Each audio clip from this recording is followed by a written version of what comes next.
Assalomu alaykum hurmatli kuzatuvchilar. Bugun sizlar bilan 31 va 32 biletlar tahlilini ko'rib chiqamiz. Qani boshladik.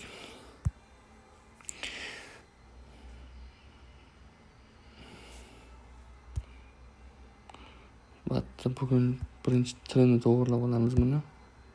Tasdiqlash. Imtihon biletlari 31-32. Qani ketdik.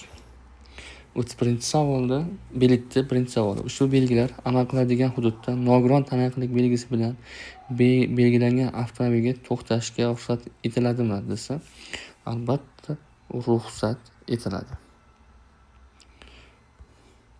Qaysi belgi yo'lning xavfli burilishga yaqinlashayotganligi haqida ogohlantiradi?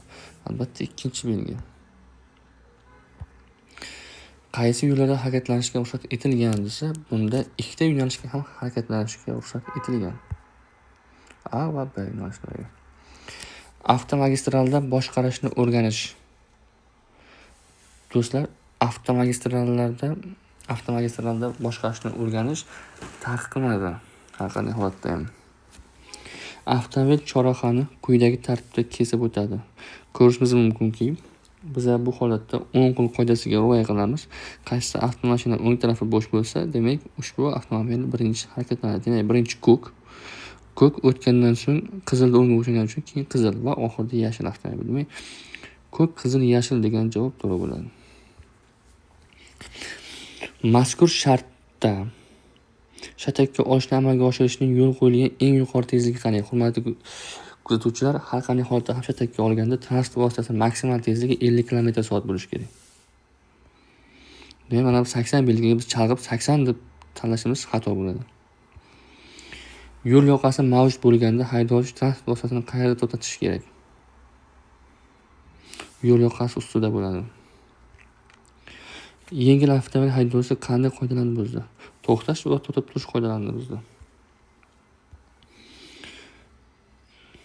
N2, N3, 03, 04 toifadagi avtotransport vositalari shina protektori naqshlarining qoldiq balandligi eng kamida qancha bo'lishi kerak desa, 1 mm. Adashmasam 1 mm. To'g'ri. 10-savol.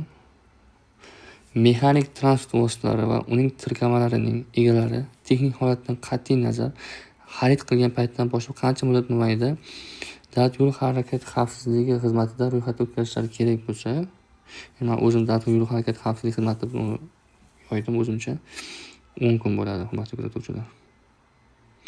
Avtosalonni yoki mashina chiqardingizmi?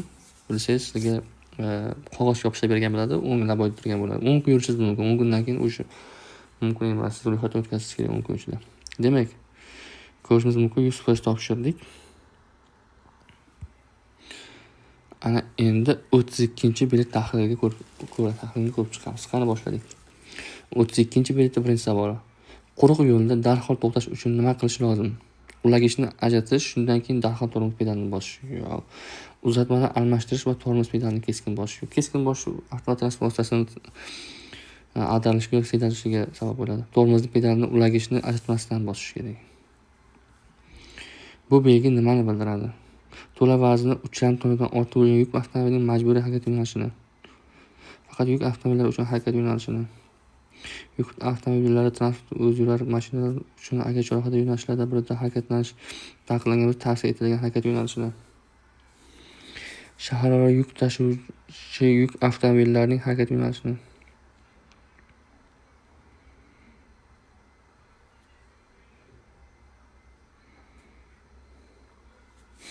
Adashmasam bu tavsiyaviy bo'lishi kerak edi.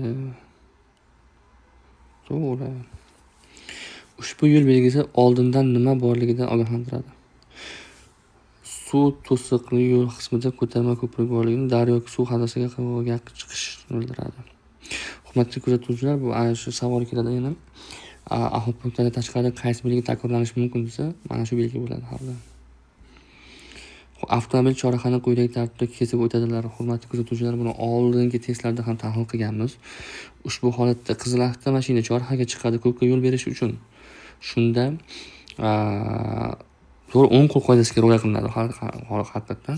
Lekin qizil avtomashina ko'k avtomashina yo'lni kesishganligi tufayli qizil avtomashina chorrahaga chiqadi. Ko'kni o'tkazib yuborish uchun. Shunda qizil chorrahaga chiqqandan so'ng yashilni o'ng tarafi bo'shaydi va yashil avtomashina birinchi harakatlanadi. Undan so'ng yashil harakatlangandan keyin ko'k avtomashina harakatlanadi, chunki uning o'ng tarafi bo'shaydi. Shundan keyin oxirida qizil o'tadi. Demak, qizil chorrahaga kiradi va ko'k avtomobilni o'tkazib yuborish uchun to'xtaydi. Va xuddi shu tartibda biz aytganimizdek bo'ladi. Chorrahadan 3-bo'lib kim o'tadi? 3-bo'lib albatta ko'k avtomashina. Qizil o'ng qo'l qoidasi o'ng tarafga bo'sh birinchi o'tadi. Qizil o'tgandan so'ng yashil avtomashinaning o'ng tarafi bo'shaydi, u o'tadi va oxirida ko'k o'tadi. Yengil avtomobil haydovchilarining qaysi biri aholi punktlarida harakatlanish qoidalarini buzmoqda?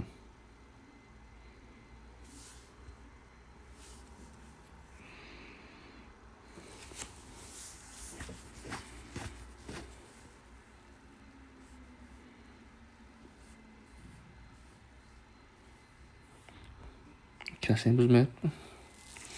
Haydovchi harakat tezligini tanlashda nimani hisobga olish kerak? Barcha sanab o'tilgan omillarni hisobga olish kerak. Ushbu joyda to'xtab turishga ruxsat etiladimi?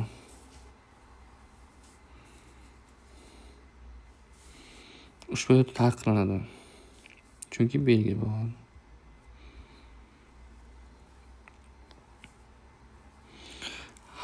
Haydovchi avtopoyezd harakatlarining eng keng bo'lagini aniqlashda nimani hisobga olish kerak?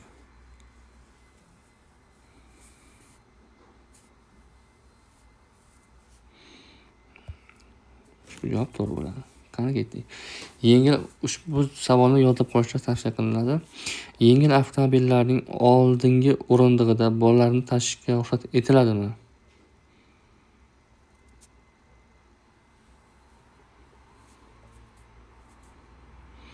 Albatta 12 yosh undan katta bo'lgan bolalarni tashish. Demak, shu bilan qolmadi savollarimiz. Demak, 32-savol ham 100% topshirdik. Xatolari yo'q.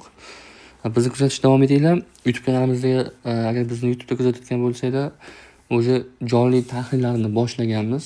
Birinchi qismini boshladik. Imkon qadar davom ettirishga harakat qilamiz. Bizni doim kuzatib boringlar. Kanalimizga a'zo bo'linglar. Sog' bo'linglar, salomat bo'linglar.